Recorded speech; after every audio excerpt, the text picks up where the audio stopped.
How secure do you feel about your digital gadgets?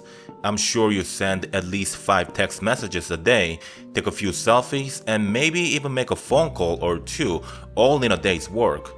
Those who are more active engaging their digital friends may upload all of their daily activities on Twitter, Facebook, Instagram, so on and so forth. Watch those likes and retweets grow in numbers, and yeah, it feels good, doesn't it?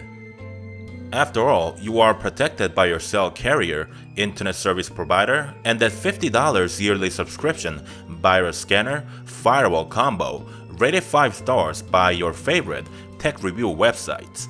Really, what could go wrong? This may seem like something completely unrelated, but I like to tell you what I do for a living. I promise it will be self-explanatory. I work 9 to 5, although the work that I do is done around the clock. The shift is divided in 3 for the span of 24 hours, and I happen to work the best shift. A mere coincidence is nothing important. Depending on how the schedule is structured on a weekly basis, I work 4 to 6 days a week, so it isn't that much different from a normal job.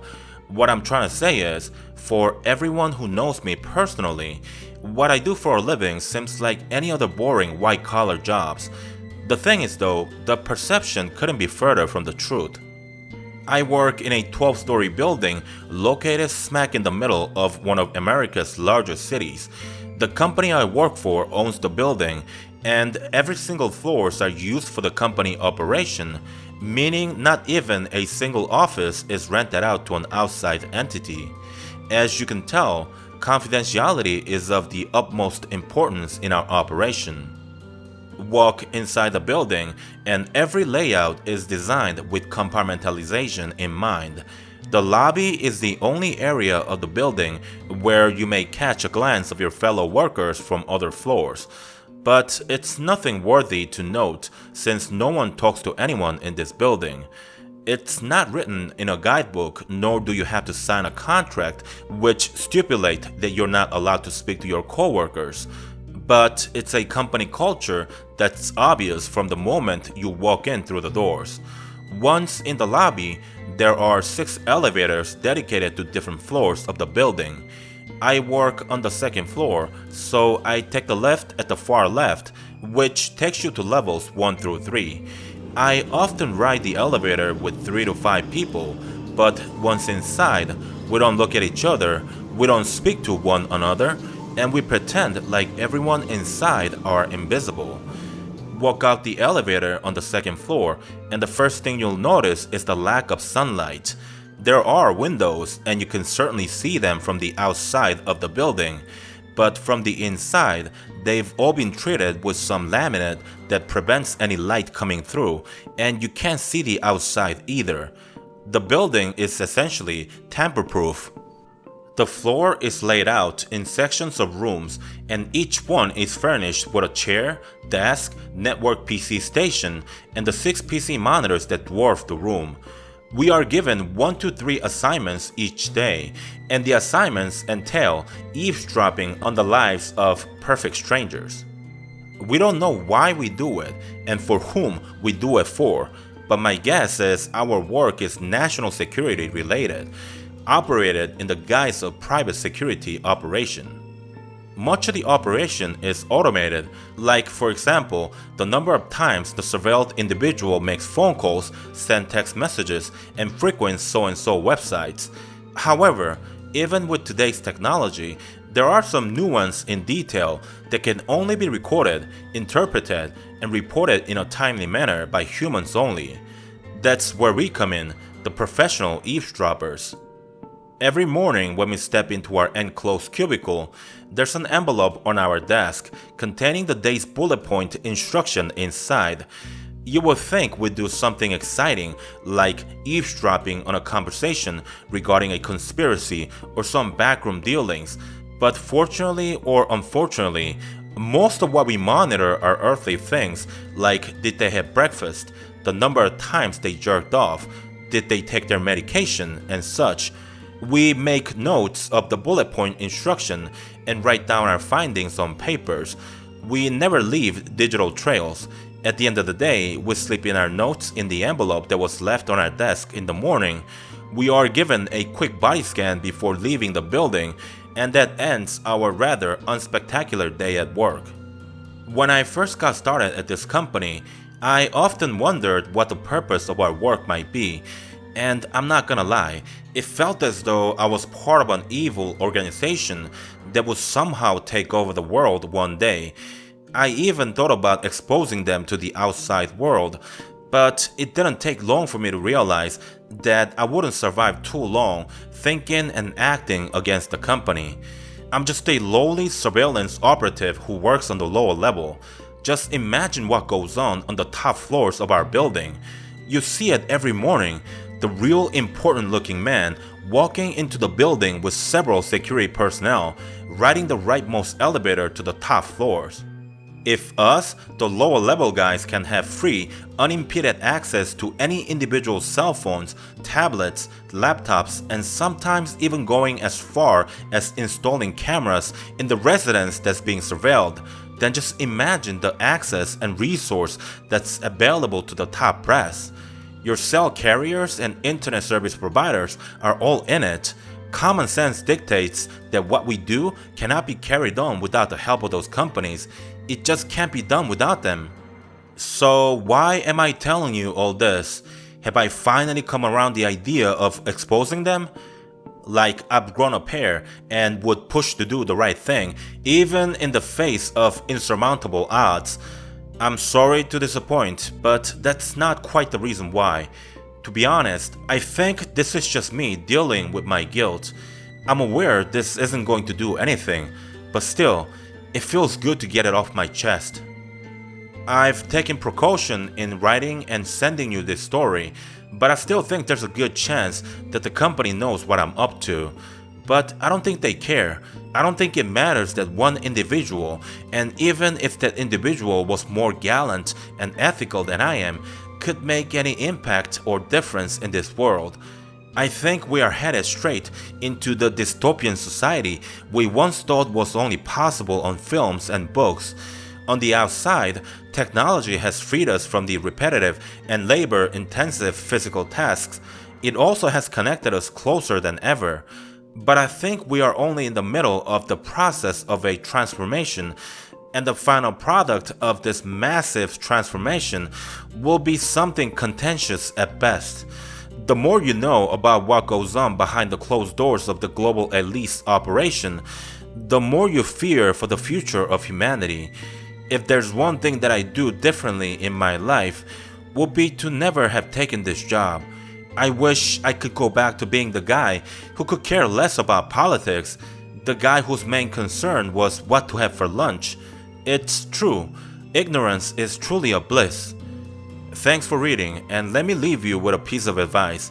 Don't think about it too much. It is what it is, and there's no use dwelling on things that you can't change. Goodbye. Before I begin telling my story, I just want to clarify that I was always a pure skeptic when it comes to topics of the paranormal, UFO, and conspiracy theories. I'm a practical person, and therefore I believe in tangible things. Everything else that has to be aided by heavy conjecture are not worth the discussion to me. That's the person that I was, and I like to believe that I'm still the same person. Alright, so with that out of the way, let's start the story going back a few months from today. The time was around 9 p.m. and I was driving home from work. I own a business consulting firm, so it's not out of the norm that I get swamped with paperwork and get home late at night. It's the main source of argument between my wife and I. All the big fights we had over the past 12 years that we've been married had to do with my long work hours. On that particular day, my daughter had this presentation type of thing happening in her school, and she really wanted me to be there, but I couldn't make it due to obligations at work. I dreaded going home because I knew how much grief my wife would give me once I got home, so I was driving as slowly as I could, obeying the speed limit like I was being tailed by a cop. I live in a small town, About an hour drive from the city where I work, so at 9 p.m. once I get on the freeway that takes me home, the roads are very much empty. I drive a Tesla Model S, so I had the autopilot engaged, and I really shouldn't drive like that, but I was kind of sightseeing while the car drove itself. One thing that I need to mention is that once I got on the freeway, but before I had the autopilot engaged, I could have sworn I saw a bright light whizzing past in the direction I was headed, but at a higher altitude. At first I thought, drone? But then it was too fast to be one. Then I thought it may have been light reflection or maybe a jet that was flying at a much higher altitude, but then my eyes had played tricks on me. But that was that. I had a couple of minutes of childish imagination and continued with the sightseeing. Might as well relax a little before I arrive home and stand in the firing line. After about what felt like 5 minutes or less, the touchscreen display in the center dashboard starts to flicker. I could also feel the car almost stuttering forward, so I quickly changed lanes toward the right before it completely shuts down. I parked the car on the shoulder of the freeway, and the car shuts down almost simultaneously as it comes to a complete stop. I'm in near complete darkness, barely getting any light from the sparsely built light poles on the freeway. What just happened doesn't make sense because I always charge the batteries overnight and I still had over 200 miles range when the car came to a stop. So I grabbed the cell phone from the cup holder. Since the car's out of juice completely, I could no longer access its own roadside assistance system.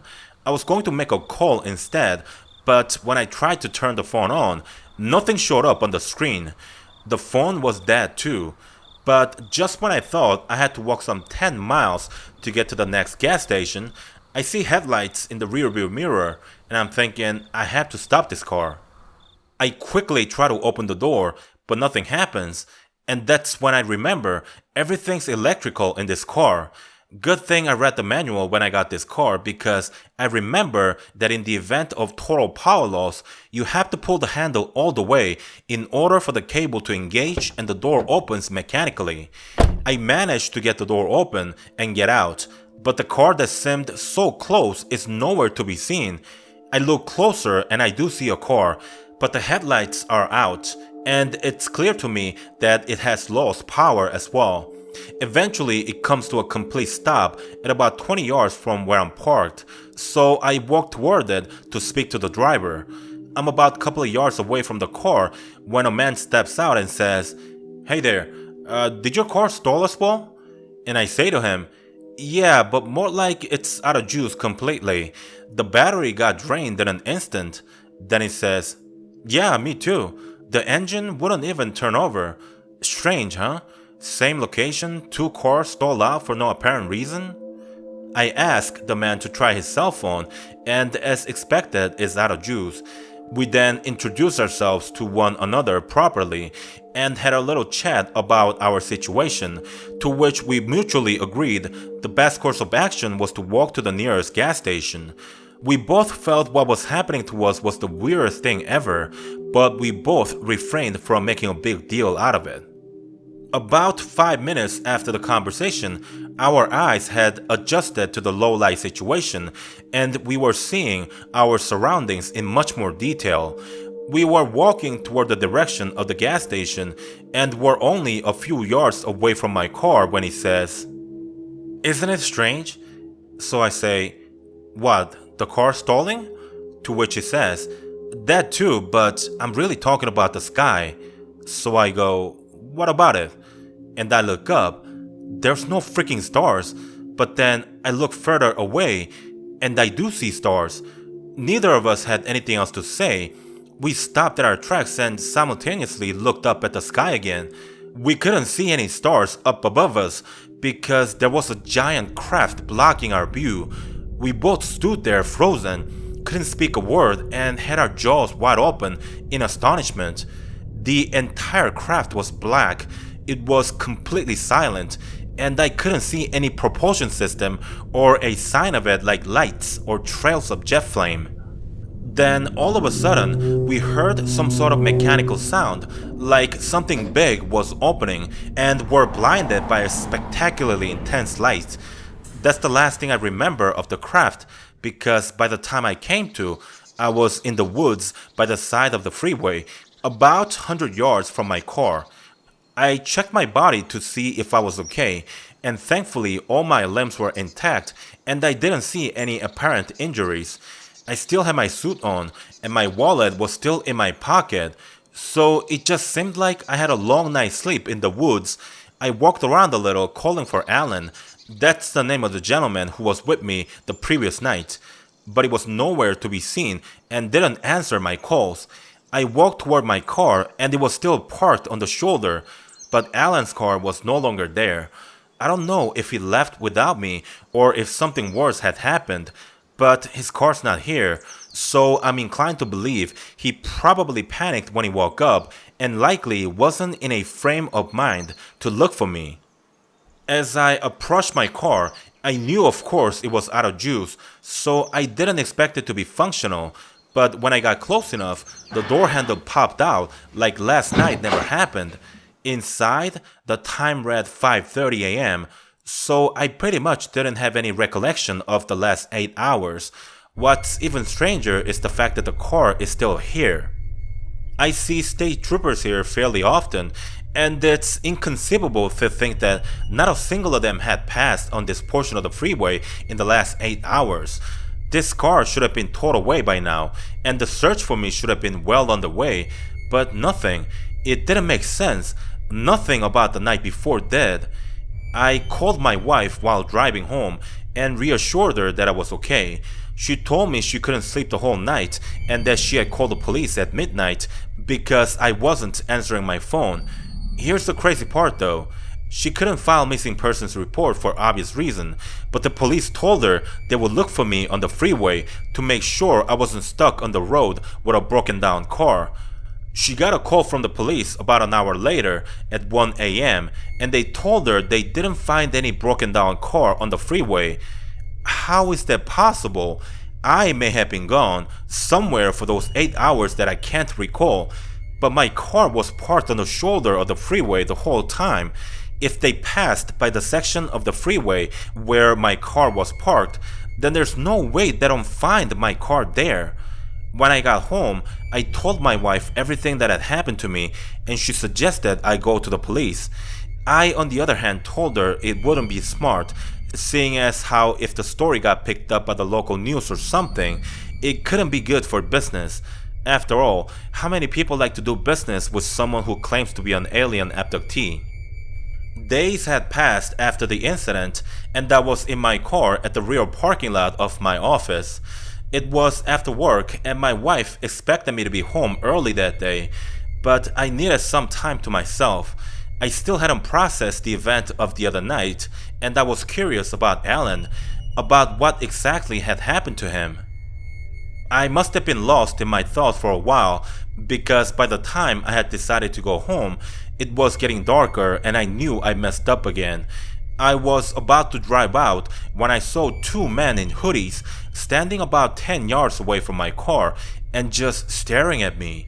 They were wearing all black and were completely still, like two mannequins in a show window.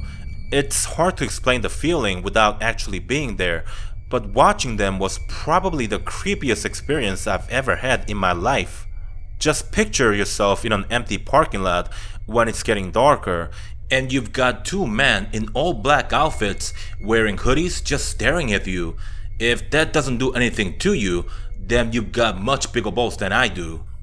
I drove out of there right away, only to find the two men standing and seemingly waiting for me across the street from my house.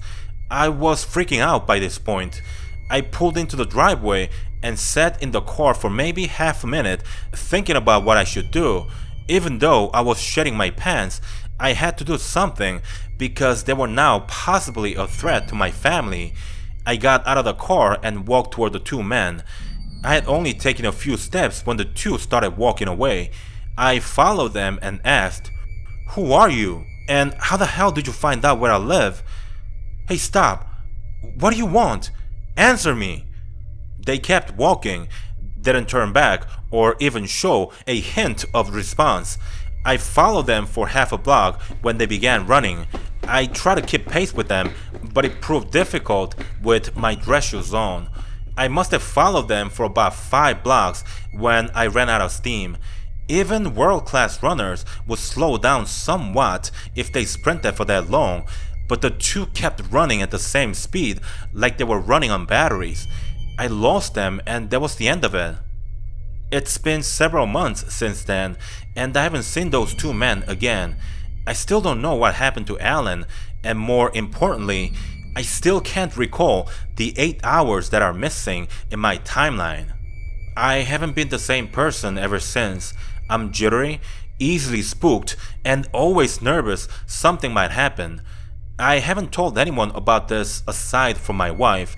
I know fully well that disclosing such a thing is a career killer, and it'll also make your personal life miserable.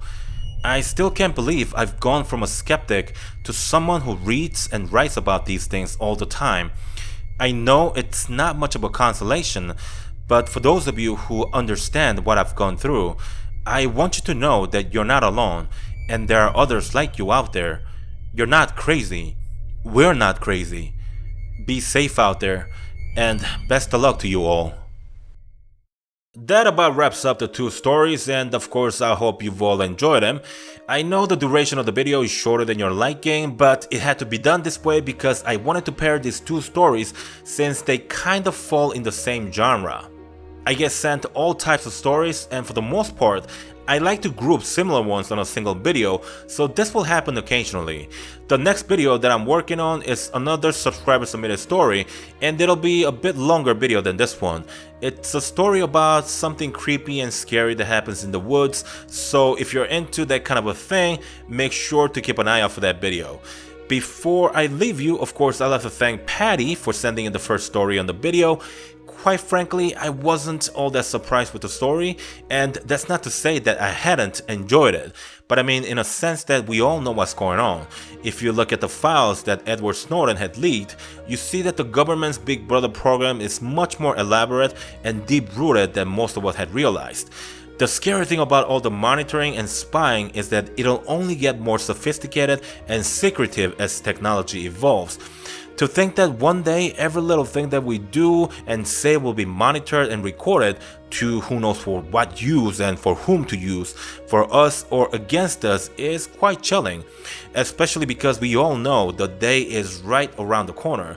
The technology required is almost at our doorstep. I don't know about you, but the logic that you shouldn't be scared if you haven't done anything wrong, it's quite terrifying to me. I'll leave the story at that, and lastly, I'd like to thank George for sending in the second story in the video. I personally haven't experienced anything like that, and I personally don't know anyone who has. But that kind of makes sense when I read your story, because not that many people will come forward with a story like that. I know I wouldn't. Surely there could be a logical explanation for it, but at the same token, I understand I'd be a complete tool if I said it couldn't have happened. It is estimated that our own galaxy, the Milky Way, contains 100 to 400 billion stars and likely about 100 billion planets. If that isn't enough statistical significance for the presence of alien civilization out in space, then consider the fact that there are an estimated 200 billion galaxies in the observable universe. When you look at all the numbers, while one couldn't positively state that aliens do exist and that they have visited Earth without tangible proof, it also works the other way around. One can't possibly disregard the possibility that a much more advanced civilization might exist somewhere out there. And once again, I'll leave the second story at that. Alright, ladies and gents, I could go on for another half an hour, but I think you've had enough of me for today. So if you've got requests, complaints, or just want to say hello, leave it in the comments section. Like the video if you've enjoyed it, or dislike it if you hated it. Thanks for watching, and have a great weekend, everyone.